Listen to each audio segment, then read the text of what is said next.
Pretty right now, 1-0 victory in a very back-and-forth game, number one. Feeling good. And same sides for this game now here. Okay, so Mammoth... No, so Dire Cubs have opted into blue. So they were given blue game one. They've just opted into blue again. Makes a lot of sense. Yeah. Just run it back. If it ain't broke, don't fix it. Don't change anything. Just probably see the same draft again.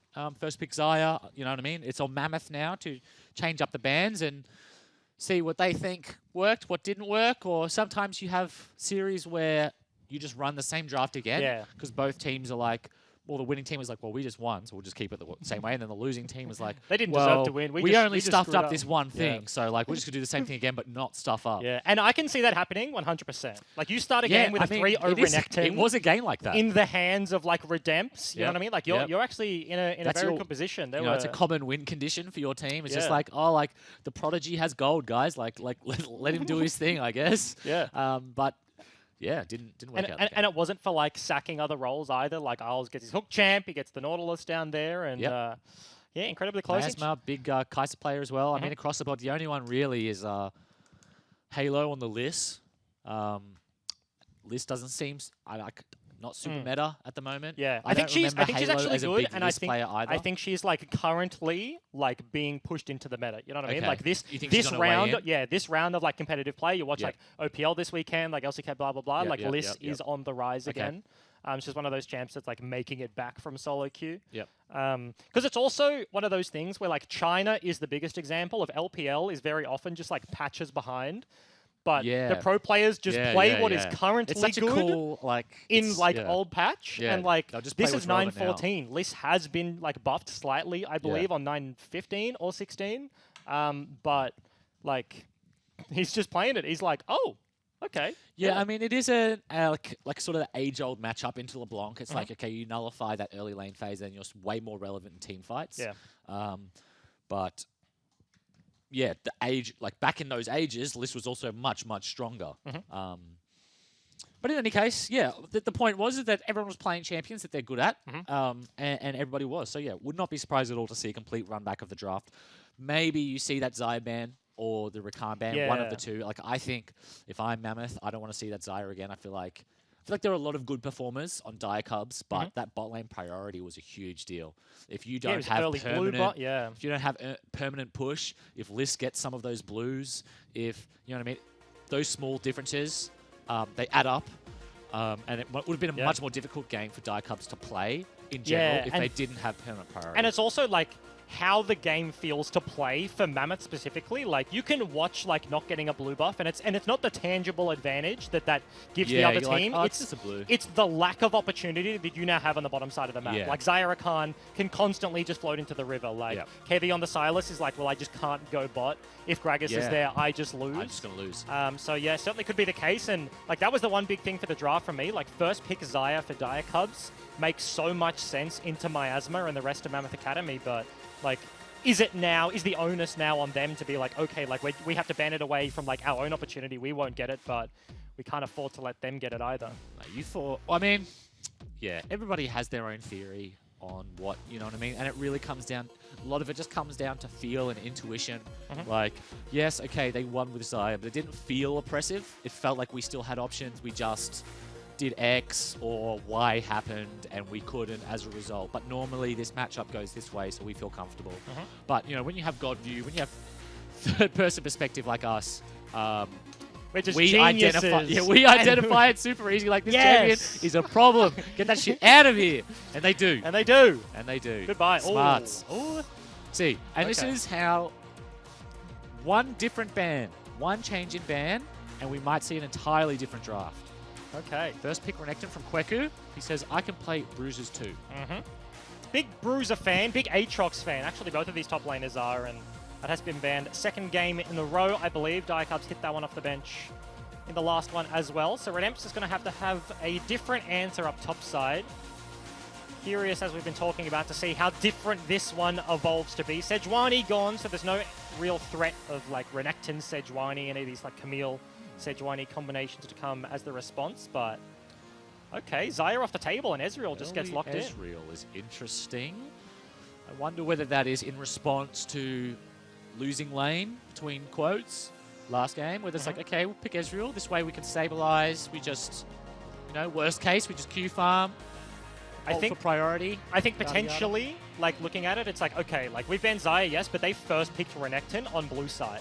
They have to show their matchup. If they lock in Camille right now, like this can be mid, but they will have like 5th pick top lane counter pick if they want it. And if your counter pick to a Renekton is like abusive early laner that requires attention, Ezreal, good blind on the bot side. True. Camille locked in. Probably will just follow Renekton to whichever lane he goes. Although they do have plenty of room in the draft still to experiment. Every champ seems like a flex pick nowadays. Gragas, again locked in for Ubisoft. I'm a big fan of re-picking champs in a series. You just keep running the same thing back. You get more and more comfortable on it as the game goes on. It becomes easier to play, and you more room to think about macro, particularly from jungling perspective. If you can just AFK jungle without looking at your camps, you're just EQing and then like scanning the map. I think that's a really comfortable, really good place to be in as a jungler. So I think that's a positive pick from Dire Cubs. Just pick as much PvE as possible.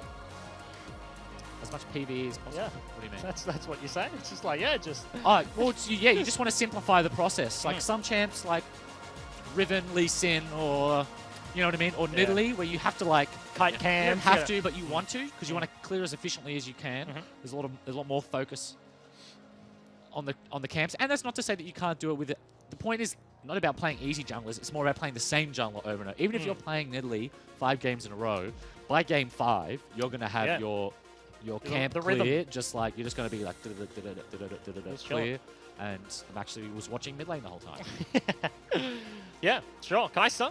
It's going to be the 80 carry in response to the Ezreal, and the Braum locked in. So actually, like blind pick Ezreal, there's not a lot of matchups that can make that a scary lane. Braum is one of them. Also deals incredibly well into both Renekton and the Gragas. Gragas, of course, you can just block the cast. Gragas, yeah. Like, that's throws like your team backwards rather than going into there. Yeah, that's the first pick. Like Gragas into, oh, I have to play Braum. I must play Braum now. And double support bands. Yeah, double punish lanes. I like that. Band away. I like that. Last ban coming through on the DC side. Likely to be a jungler. It's really the only discrepancy here. Karthus. They banned Karthus second. And they banned something other than Sylas because they played Sylas. It was the Rek'Sai. Yeah, Rek'Sai Karthus. Okay, less afraid of the Rek'Sai this time around. Maybe that's weird, right? Maybe it's Sylas solo lane they're afraid of. Because yeah, into Renekton matchup? The feeling from that game is not like, oh, that's Sylas was not, he didn't have a bad performance, but not that he was like threatening to take over the game or anything like that. We saw Kayn last week out of Kevy. There's a fair bit of Kayn in solo queue as well. An interesting jungler, scales really well. Very well. Spikes super hard in the mid game with his transformation, but the difficult part, as with most scaling champs, is getting there. But on a jungler, it's especially difficult because you can't just lane and get farm and hope you don't get ganked. A lot of the time, you need to be proactive. And that can be difficult when all of your abilities do nothing. You don't have guaranteed income. No. You don't have creeps just like lining up to be slain and giving you gold. No. You can get denied camps. The enemy team can't take your creeps from you. Very easily. They can take your camps. Yeah, they can take your turrets as well. True. But you don't lose gold. Akali is going to be locked in, so solo laners have to be shown here, the 4th, 5th picks for Dire Cubs. So, as we kind of alluded to earlier on in the draft, Mammoth are holding their 5th pick for that counter pick, whether it is the Camille or whatever they do so choose. Not locked in. Not into Braum. Difficult. Scary, but not, I think. Yeah, 100%. Scary. The matchup, all about proccing your Aftershock at the relevant times. If you don't have it available when you go in, one-shot potential on you is incredibly high, but it does give them another form of lockdown, especially when you go for something like the Akali, Kai'Sa, Renekton, full AP Gragas with Zhonya's. They do already have a bunch of damage, so it's a nice way to get engaged onto Ezreal as well. Yeah, guaranteed. You guarantee. You just press hit that R button. You can dash flash. E-flash halfway across the map. Doesn't matter. You just keep running after him. Talia. Okay. Talia, pretty good into Akali, I imagine. I imagine the Pebbles pretty hard to get over. Yeah, true, actually. It's one of those ones where if you get caught in the wrong spot, Akali can one-shot you. Yeah. Pretty easy. Like if you get caught trying to roam bot with your ult and Akali's just like in a bush in the river, then it's good night. But at the same time, you know, I can easily see Talia having lane priority, using that to roam while Akali's in the creeps. Jungle 2v2s would be pretty good.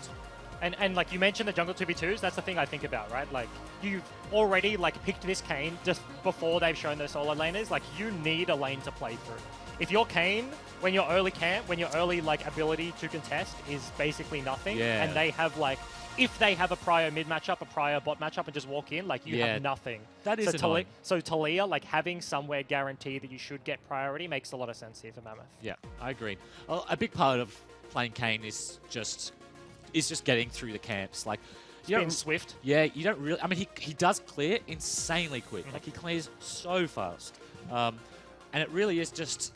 Can I get into that pattern of farming where I'm hitting the camps as they respawn to just clear them straight away and move on? Like you don't want to spend a time, you don't want to spend a ton of time having to skirmish, having to cover lanes or shove lanes in. I mean, you'll take extra CS where you can get it, I guess, but you just want the most efficient path to your transform as possible. There's not really. I guess the point I'm trying to make is there's not really a champion that goes well with Kayn, at least as far as I'm aware. Like Conqueror helps a lot. In the modern game. The modern game. God. Well, a lot of it for me is just when I think about when I played, and then I'm like, no, the game is totally different now, team. It's been 3 years. But in any case, yeah, Conqueror does help Kayn a lot. But yeah, a lot of it is just, can I please farm interrupted? Can we truce? Can we like... can we no rush 10 minutes for any of you who played RTS? Transform, no rush. Just free transform, no rush. Can we just farm for just like 10 minutes and then we'll start fighting? I'm new to the game. Okay, so interesting start already. 5-point fan, yes, but double sweeper is going to be hit on here for the Dire Cubs. So Corporal goes bottom lane, wards the bush that Ezreal is standing in, and then resets for that sweeper buy. So that says to me, with a sweeper on Nautilus, a sweeper on Gragas, maybe some potential pressure wanting to go bot side, wanting to look to play through their Kai'Sa and Nautilus, which into an Ezreal Braum, as we mentioned in Champion Select, does feel slightly rough, but are going to have the opportunity nonetheless. Both junglers soloing the Wraith camp. Kayn a bit quicker than the Gragas, though that is to be expected. Already working on that red. Gragas still kiting the chickens. Did he reset them? No. That took him so long, though. Yeah. Just a cheeky chicken. You got to auto-attack the big one a whole bunch, which stinks. Hook lands, as well as the auto. That's a ton of damage onto Miasma. Yeah, Andrew. Few misses. Passive proc. Committing forward. Stunner's going to connect off the back end, but yeah, Mammoth got absolutely bopped in that one. Yeah, doesn't have that E yet, which means hook into auto is a true combo. Kai'Sa does a ton of damage if allowed to auto attack you 5 times.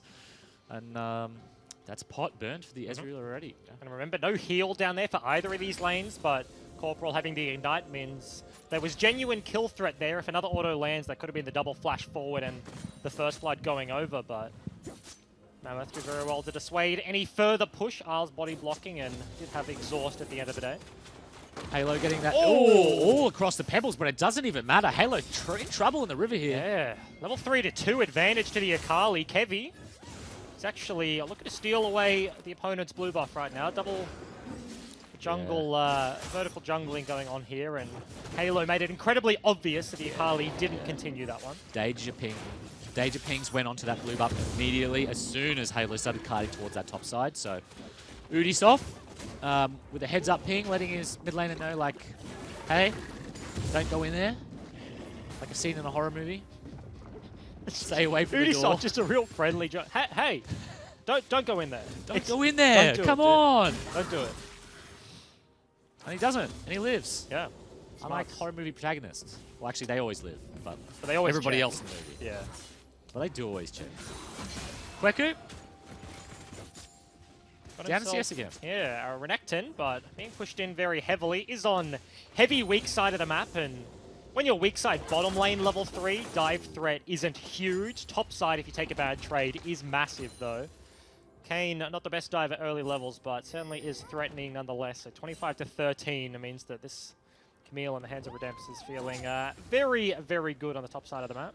Yeah, Kane not a great diver, but very good at executing. Yeah, the tower, because he juggles the tower aggro really well. Does a lot of damage. All his damage is up front, so it's just in and out. And he's super if you quick. are low, he can kill you. Like, he doesn't need to be behind you as well. He can just zoom through the wall, like the front wall top side, and he's already there. Has a lot of extra parts to play with, so can be tough. You can see on the other side of the map, Mammoth, very nice ward. Not sure if it actually spot. Well, they have two. Okay, so Ubisoft was 100% on vision at some point. Is sticking around, but once again, Sweeps doesn't walk down enough, so isn't actually going to spot the ward. Probably for the best, to be honest, because if the sweep hits the ward, then both sides know. Yeah, like that.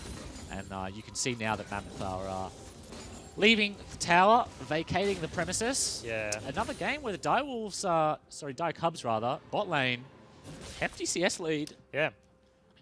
Gonna start working on those tower platings when they get back to base, probably, and yeah, that level 1 hook.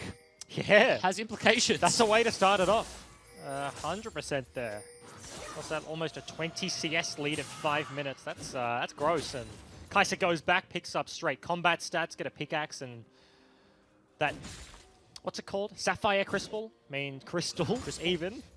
So just a little crispy sapphire crystal. Little yeah, it means he's going to go for the tier build. So we'll match Ezreal in that regard later, but right now is much, much, much stronger in any sort of fight they get into. Opting into maintaining that lane pressure, which is a good idea if last game was anything to go by. Just going to keep shoving this bot lane in, hope that Ubisoft can make use of the priority, establish some lane control, perhaps go for this Infernal Drake. Yeah, Infernal Sworn. First dragon of the game. It certainly feels nice when you do have bot prio. Things going down onto the chicken, so... Yeah, just a prediction. Ubisoft again with the prediction. Got the reads. We like that. Okay. Gonna leave a little chicken just to be slightly annoying. CS lead in the jungle is starting to accrue, given Ubisoft path. Top side, there are no camps up there, and just kind of sat waiting in wings whilst he lost his Raptor camp, which is a pretty big XP swing as well. So level 5 to level 4. Kane feeling okay about this one. I mean, it's pretty par for the course as far as the matchup goes. You would expect this to happen. Ubisoft looking for opportunities. You know, we saw him peek into that bot tri-bush, walked all the way to top tri-bush. You know, ganking junglers are wont to sometimes walk to lanes just to see if something happens, you know what I mean? Sometimes a gank that on paper isn't supposed to work, you know, they misstep, they put a ward down, and you can capitalize on opportunity, whereas Kevy, on the other hand, not interested in doing that at all. Even if an opportunity does arise, he probably doesn't really want it. Suiman, ults forwards. Does land the first one. R2 still available. Halo with the Ignite ticking very low down. And first blood to the Dire Cubs. Kane is inside the Akali right now looking for it. Kevy falling incredibly low. TP is going to come through from Kweku. So another member down here. Redempt's already landed. Picks up one onto Ubisoft, kiting back towards his own base. 80 carries. Make it to the play. Exhaust comes down. It is just in the end the 1-for-1. Yeah, I mean, you for sure take that trade, though. Mid laner for the jungler. I think every team would be happy with that, as long as it was your jungler that died. Everybody runs to the bot side jungle. Follow up. We got both TPs out of the top lane as well. Most summoners on the map burned. However, no flash for Talia, and flash up for Akali means that this mid lane is in... got to be under kill threat in about minutes time. Absolutely, and that play came off a roam there from Halo. He had a little bit of prio, goes down the river to try and relieve some of the pressure that the bottom lane of Mammoth is feeling. Want to get them some priority down there to be able to push out their wave, maybe look for a reset, but very nice punish from Dire Cubs. They get the Gragas and the Akali in between her and the lane. Looking to get back there. Fortunately fell down. Redempt's hook shots forward. It's a nice little trade, but both junglers being topside means that doesn't want to continue this one. Wave also massive underneath his turret, but it's building a relatively reasonable sized CS lead at the top lane. Yep. This is the second time we spoke a little bit about in the Champion Select, this mid matchup, about priority, who gets it, how does the matchup go. I know one of the points we raised was if Akali finds Talia in the river trying to roam. Yeah, she does. It's happened twice already this game, and both times Talia has lost a ton of health. In one case, she lost all her health, and the other one she lost 3/4, had to burn all her pots and go home early. yes, range versus melee matchup, but Suiman finds himself a kill up as well as 10 CS in the lead.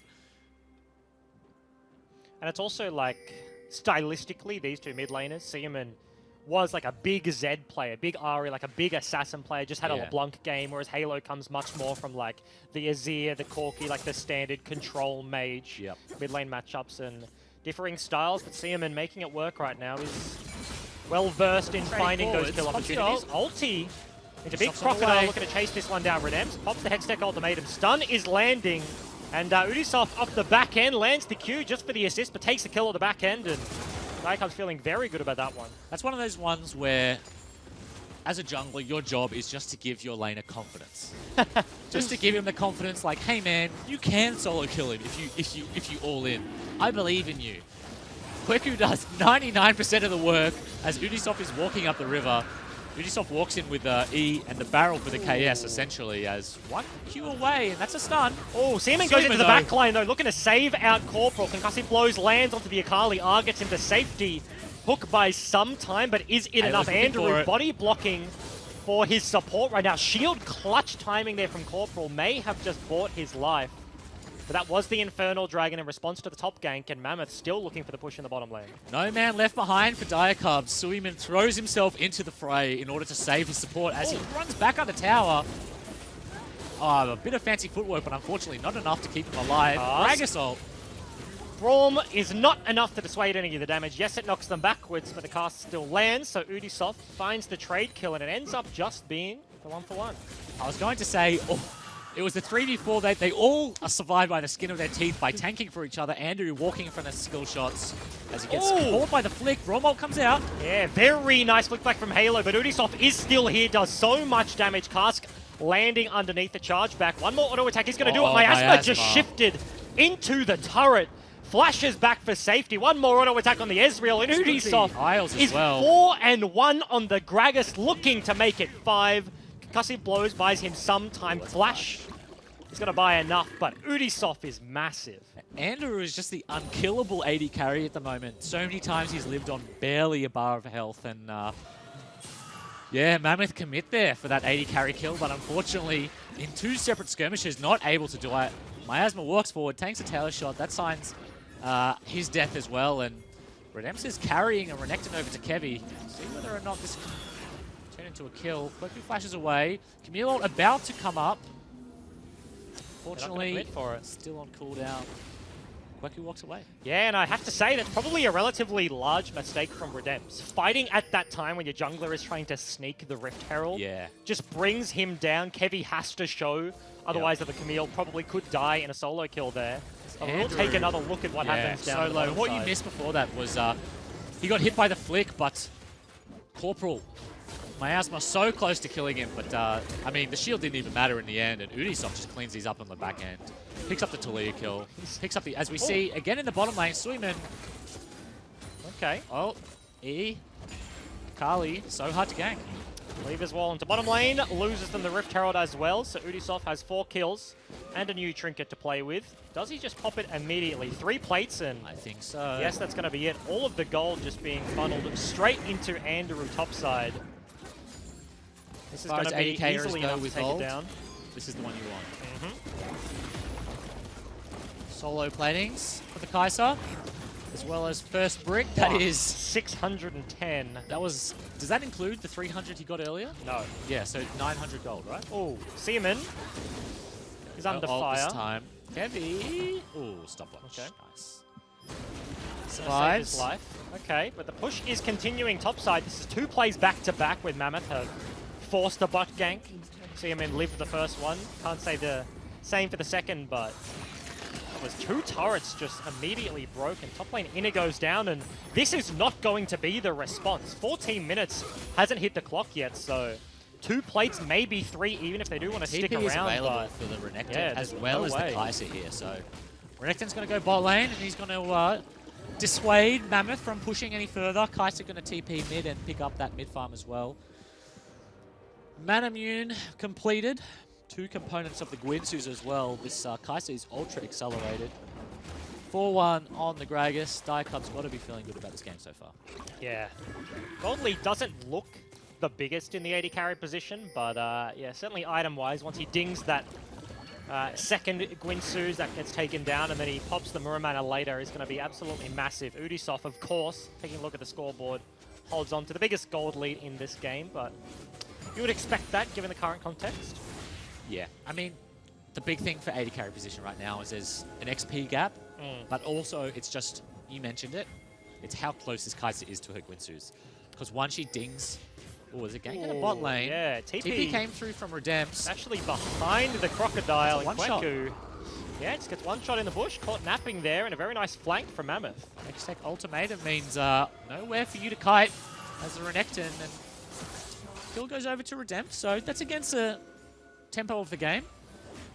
So well played by Mammoth as we get the replay. Redempt's, yeah, just TP's in behind, easy ults stuff. him, and nowhere for you to go. Just Halo with the flick.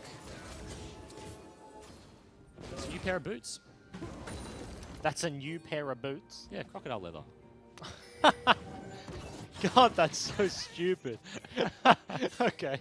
It's because you don't know what shoes are made of. Seaman is fighting a now transformed Kevi, Red True. Kane, with a Conqueror. Did Miasma. not even notice that he transformed. So Kane, relevant now. Okay, Seaman does Seaman get has tagged. ult, but he doesn't want to use it. He uses it now, but is it too little too late? Answer is absolutely yes. And Kevi's able to clean that one up, so Akali does get called out 1 and 3 right now. Started this game very well, but picked off just too many times. Ooh, nice. There's the interaction. Isles with a predict and blocks out all of that wave clear from the Gragas, buys them a little bit more time with this turret. Still able to save the mirror turret though. My assumption in my mind was sort of like, okay, Mammoth's going to take this tower now because the Kali is dead, but Udisoft, I mean, at the end of the day, he's still really fed. Able to clear that wave out. Despite his ult getting cancelled. Yeah, I think even then, like a confusing turn of events. Mammoth get a pick onto Akali, look to pressure mid, don't get mid and still lose their side lane turret to the Renekton. Yeah. Like, that was a 4 versus 5 map state. They all commit mid lane, and yeah, the wave clear was just enough. Even with the Braum shield, they didn't want to like full force underneath that turret, and I mean, they had burned a lot lost in the chasing of Akali, and they don't really have much engage other than, you know, maybe flash Braum ult or Kane W from the side or something. You know what I mean? They don't have an easy way in. A Kane W from the you're like. Yeah, well, I mean, it's really not much. No, I mean it is an AOE knockup, but another Camille ult is going to be difficult for Quentin to survive, and he's doing a decent job of it, but decides to E back in anyway. Miasma trying to KS as much as possible. True Shot Barrage coming through from mid lane, but unfortunately does not land, so no assist for the Ezreal. Another pick for the Camille. Actually, from a reasonably rough start early, like Udisoft had so much jungle priority, couldn't really do much, but Redemps has now hit Triforce Spike, 3 and 1 on the Camille, and for a team that has a very big AD carry, that is a scary prospect to be dealing with a Camille. The one-shot potential is pretty large, and Kai'Sa ulti doesn't really help you that much when you're stuck inside the Hextech ultimatum with no teammates. Yeah, it's sort of the inverse of last game a little bit, in the sense that Mammoth, despite being behind, are stifling a lot of the tempo out of Diacubs by making these side lane picks. Diacubs, they have this strong bot lane. Andrew has the 2 item spike now. He's got that Gwinsu's. Gragas is super strong.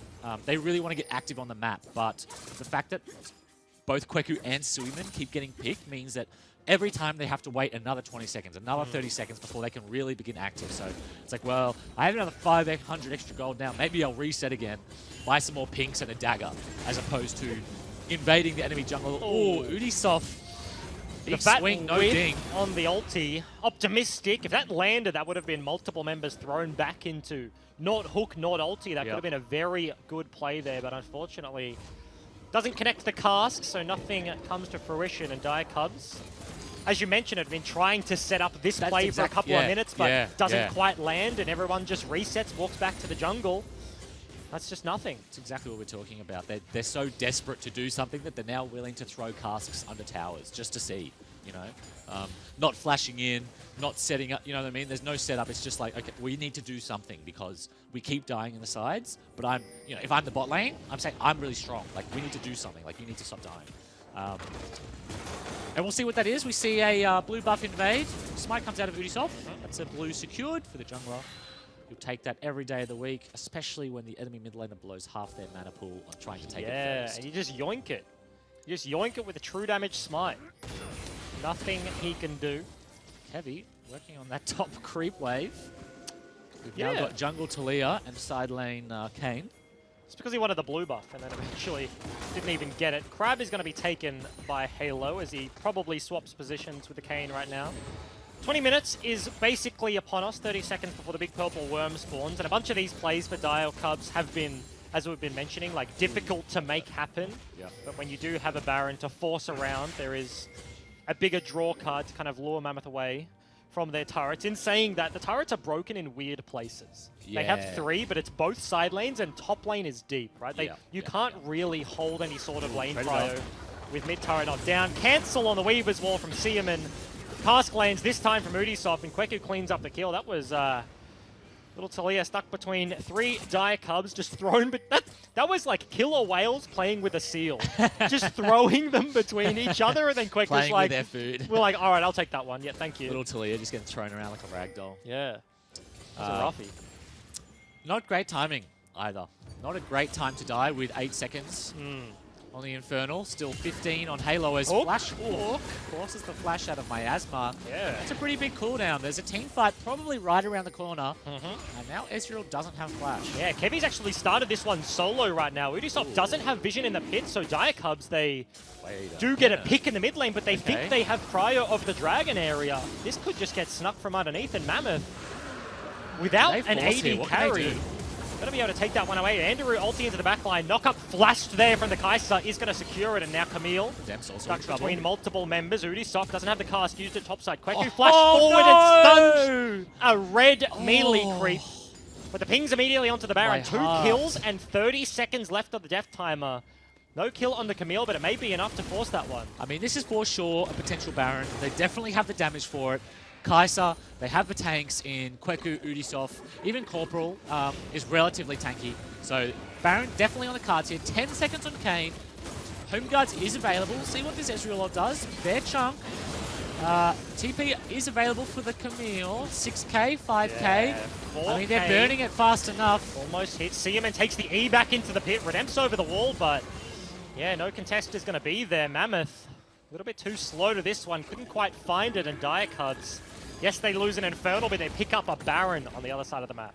Yeah, sort of the super extended trade there. We have the Talia pick, which turns into Infernal Drake for Mammoth. Yeah. Which turns into this, which is a solo kill. Ezreal did mention it a few seconds ago. I thought it would be a team fight, but Ezreal not having that flash does have an impact in the end. And yeah, it's you know, Talia into Dragon, into solo kill, into bot side team fight, into Baron, and like a lot just happened.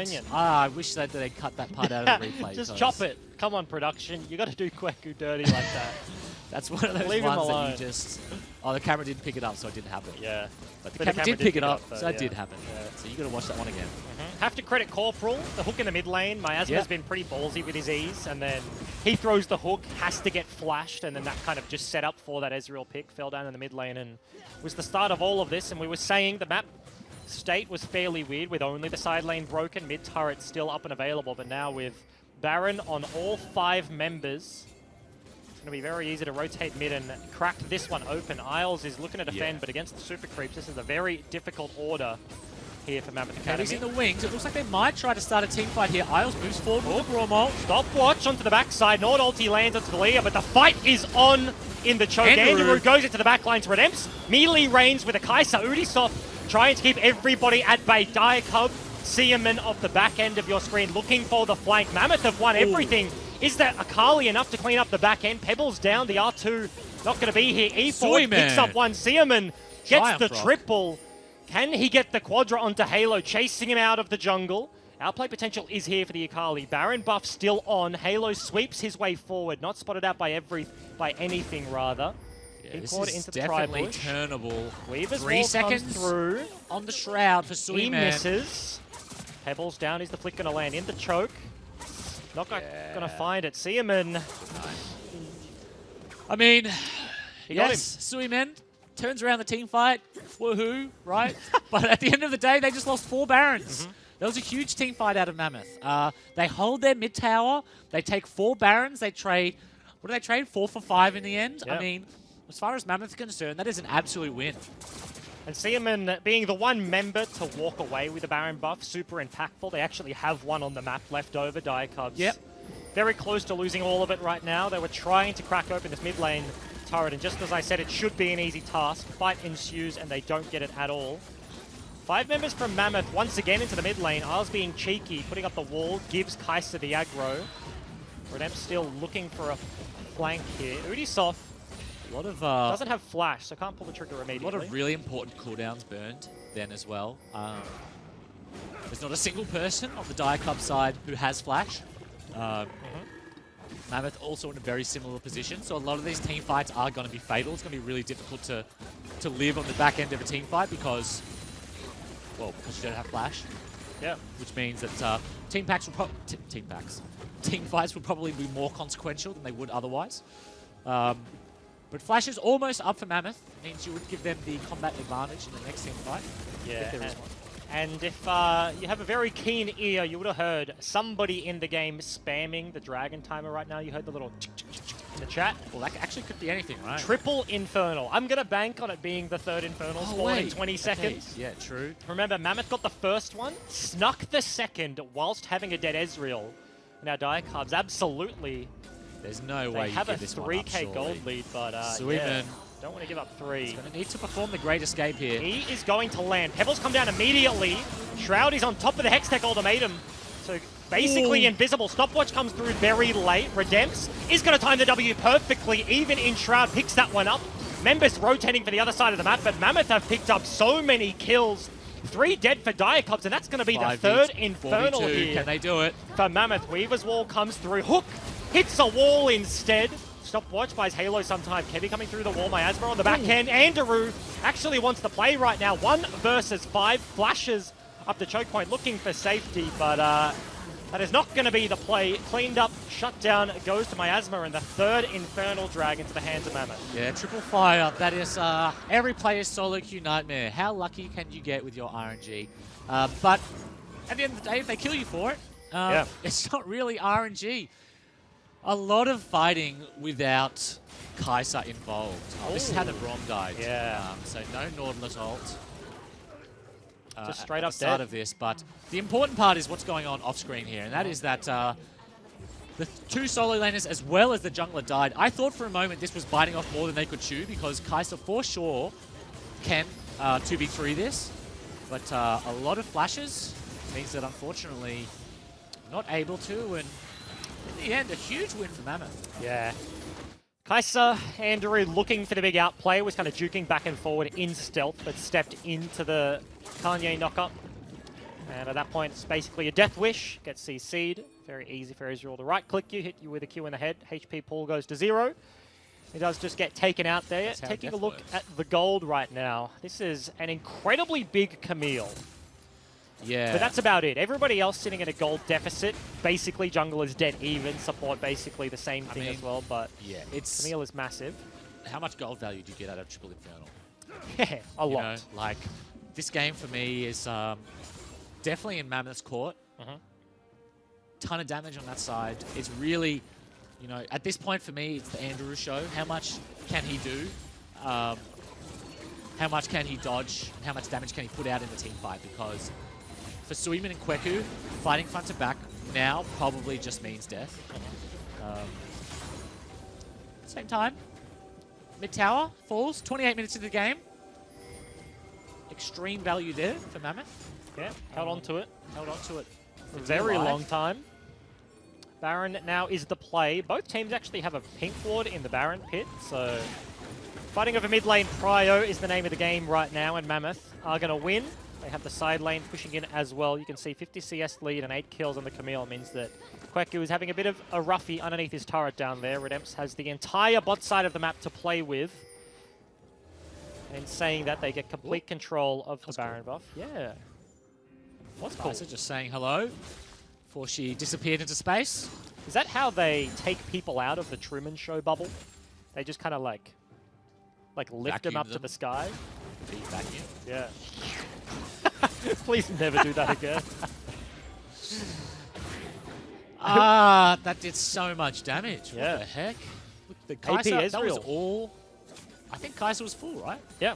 That's nuts. It's kind of weird as well. We are currently seeing a resurgence of, like, if you look at pro builds, if you're at home watching this right now, like, pro builds Ezreal, almost everyone is going back to, like, CDR Bork Ezreal, away from AP. They nerfed the ratios, yeah. right? The AP ratios. Yeah. And so, yeah, we don't see this anymore on, like, 9.15, 9.16 live patch. Everybody's going back to attack speed, but Miasma, 9.14, triple Infernal Dragon, Sork Boots. How much AP does he? Oh, actually, he wouldn't have that much AP, I guess. One anyway, hits Andrew with a True Shot Barrage. Ezreal Wyland. He's also 4 going items Hextech. completed for the Kai'Sa, though, so it's not like she doesn't do DPS. Yes. She does a lot. She needs to be in range. But she just can't Needs do to it right-click. from the spawn pool. She get majority of the way there. W is quite nice. It is, actually. He's got himself an Ashes. Dying to Kai'Sa W is... sucks. Yeah. Okay. 80 carry. Why are you sniping me? Level 17 to level 16. Camille on top of the Renekton. Kweku trying to dissuade this fight. But that Q proc was just disgusting from Redemp's. Flash is going to get himself to safety. Cooldowns will be up here. He's got the rage back, so he can heal. Heal is available. Going to do so off the wave. Maybe gets himself upwards, looking for the stun. Redemp's cleans that one up. Still has TP. Diacubs on the other side of the map. Starting off this Baron. Mammoth know exactly what is going on. Corporal still holding the aggro right now. They're looking to burn the TP, but Camille just holding it. Task onto 2. Owls goes flying back into the Diacubs. Stopwatch buys Ubisoft some time. Now the 4 versus 4. Remember, Redemp's no cooldowns. He used them on Kweku in the bot lane.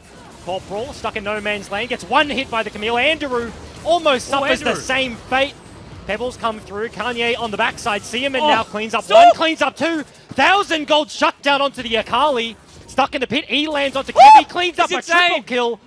Time and again looked for the Talia. We saw this one before. He won the 1v1 Halo versus Seaman. He wants and Halo is running for the hills. You've got to go for it. He's going to be up in a few seconds. Can he land a distance? Coward. A little bit too great.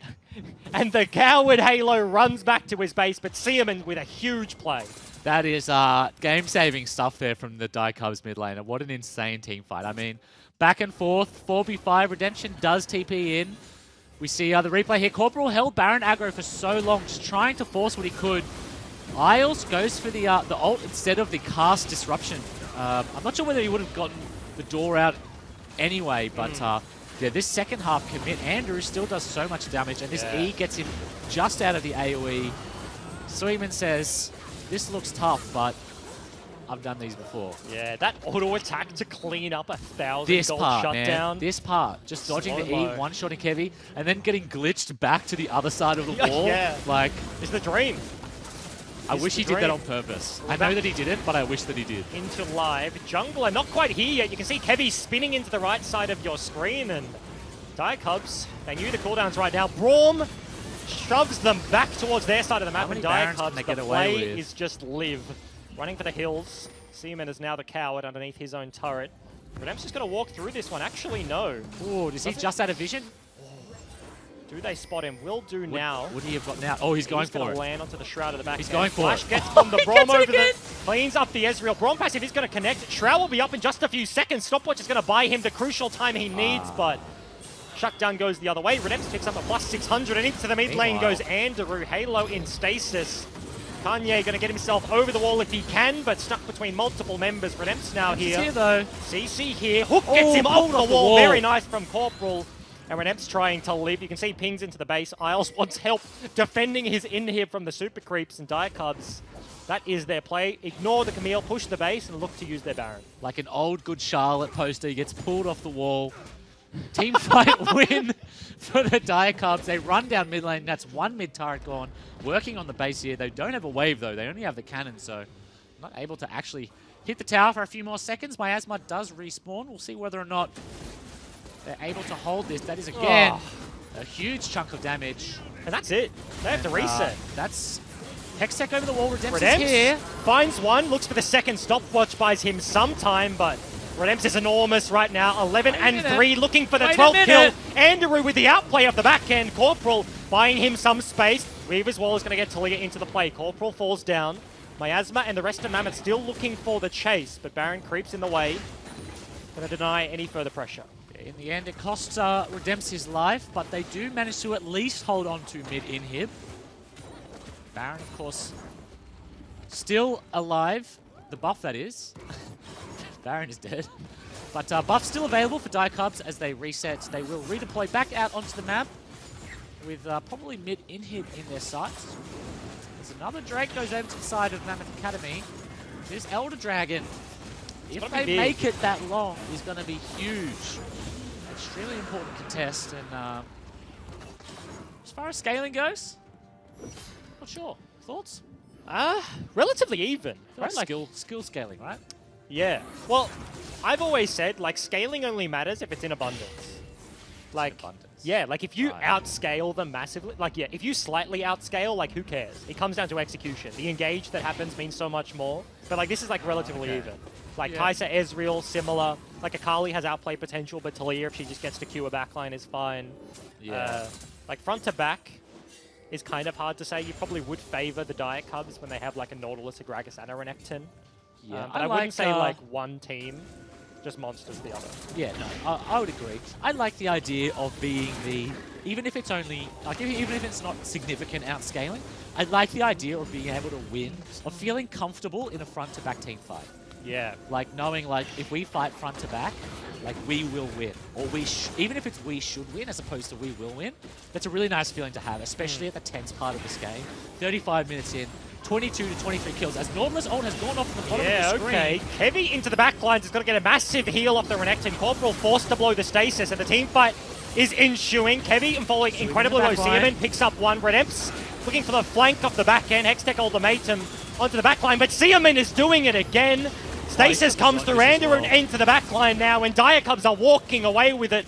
All 5 members dead, and they're going to march onto the Nexus. And what an insane performance from Seaman in the last half of that game. The first 10 minutes or so, first 15 minutes didn't look great when they first moved into the side lanes. I think it was 1-3 at one point. But every team fight after that, Seaman just comes up absolutely huge on the Akali, and that's 2 games in a row where he has been absolutely instrumental to Diacubs winning, and that's now a 2-0 lead for the puppies. And this was such a close season, right? Like, taking a look at the two teams. Diacubs 2 losses in 11 weeks. Mammoth have 1. They had like a 10-week undefeated streak. Now, to be into the grand finals like Diacubs, they looked like they struggled a little bit more against Gravitas Academy versus Mammoth in their Emprox game, but 2-0 up. We're on match point already. We're only 2 games into the series. Yeah, I mean, it doesn't feel like it should be over already. No, they've been so close. Both games have been insanely close. Both games I thought like, oh, Mammoth are like, they're on the brink, you know, like in game 1 we had the Renekton that was super fed. In that game, Camille, same thing. Camille was behind, but then ended up super fed anyway, and I was just like, well, hang on, is this she's just going to keep slowly killing Renekton until she gets to the Nexus? But yeah, both times Diacubs just some huge individual performances, some good team fighting, some good macro decisions. I like, you know, that Baron call where Camille solo kills your top laner, but you're like, that's no, ballsy. like we need to force this, otherwise she's just going to take... Otherwise, we're going to fumble the game. Like, I fumble my pen. Yeah, you don't need the pen. It's fine. I want it. No, but no, absolutely, right? Like, Diacubs always, making the ballsy decisions there. Macro is on point. They're always getting the trade. And yeah, that was a sketchy start to that game. You mentioned it, right? Like the Akali that ultimately won you back-to-back team fights that not only won you those team fights, like stopped you from losing the game. It's not, that blue buff clutch is like they get Baron, then you have like an 8-2 Camille with Baron buff just one-hitting your side lane. That was very close to being a Mammoth victory. Like, it's not like we set up the team fight and Akali was fed and Akali just did like textbook. It was an Akali team fight and we won the game. Like, that's what we're supposed. It's like, no, like you're getting railed. Like, you're getting your teeth just kicked in. The game is over. You're about to lose. Like this, they're just taking over the game. You've been winning and now you're losing and now and then Suiman's like, Nah, dog. Nah, dog, I want to win. Nah, not this time. Yep, he wants to win. And match point is going to be on the cards. Mammoth back to their side of the coin. They get to choose what side. Will they change it up? Yeah, will they change it up for game number 3? Don't go anywhere. We'll see you in a couple of minutes. Swimming, ults forwards. Does land the first one. R2 still available. Halo with the Ignite ticking very low down. And first blood to the Dire Cubs. Kane is inside the Akali right now looking for it. Kevy falling incredibly low. TP is going to come through from Kweku, so another member down here. Redemp's already landed, picks up one onto Ubisoft, heading back towards his own base. 80 carries, make it to the play. Exhaust comes down, it is just in the end the 1-for-1. Walking from the skill shots as he gets caught by the flick. Bromold comes out. Yeah, very nice flick back from Halo, but Ubisoft is still here, does so much damage. Cask landing underneath the charge back. One more auto attack is going to do it. Miasma just shifted into the turret. Flashes back for safety. One more auto attack on the Ezreal, and Ubisoft is 4-1 on the Gragas, looking to make it 5. Concussive blows buys him some time. Flash is going to buy enough, but Ubisoft is massive. Pretty difficult order here for Mammoth Academy. He's in the wings. It looks like they might try to start a team fight here. Isles moves forward with the Bromold. Stopwatch onto the backside. Nord ulti lands onto the Leah, but the fight is on in the choke. Andrew goes into the backlines. Redemps melee reigns with a Kai'Sa. Ubisoft trying to keep everybody at bay. Dire Cub, Seaman off the back end of your screen, looking for the flank. Mammoth have won everything. Is that Akali enough to clean up the back end? Pebbles down, the R2 not going to be here. E4 picks up one. Seaman gets the triple. Need to perform the great escape here. He is going to land. Pebbles come down immediately. Shroud is on top of the Hextech ultimatum. So basically invisible. Stopwatch comes through very late. Redemps is going to time the W perfectly. Even in Shroud picks that one up. Members rotating for the other side of the map, but Mammoth have picked up so many kills. The TP, but Camille just holding it. Cask onto 2. Owls goes flying back into the Dire Cubs. Stopwatch buys Ubisoft some time. Now the 4 versus 4. Remember, Redemp's no cooldowns. He used them on Kweku in the bot lane. Corporal stuck in no man's lane. Gets one hit by the Camille. Andrew almost suffers the same fate. Pebbles come through. Kanye on the backside. Seaman now cleans up 1, cleans up 2. 1,000 gold shut down onto the Akali. Stuck in the pit, he lands onto Kevy, cleans up a triple kill. His ult has gone off the bottom of the screen. Okay. Kevy into the back lines, has got to get a massive heal off the Renekton. Corporal forced to blow the stasis, and the team fight is ensuing. Kevy falling incredibly low. Seaman picks up 1. Redemps looking for the flank off the back end. Hextech ultimatum onto the back line, but Seaman is doing it again. Stasis comes through, Andrew into the back line now, and Dire Cubs are walking away with it.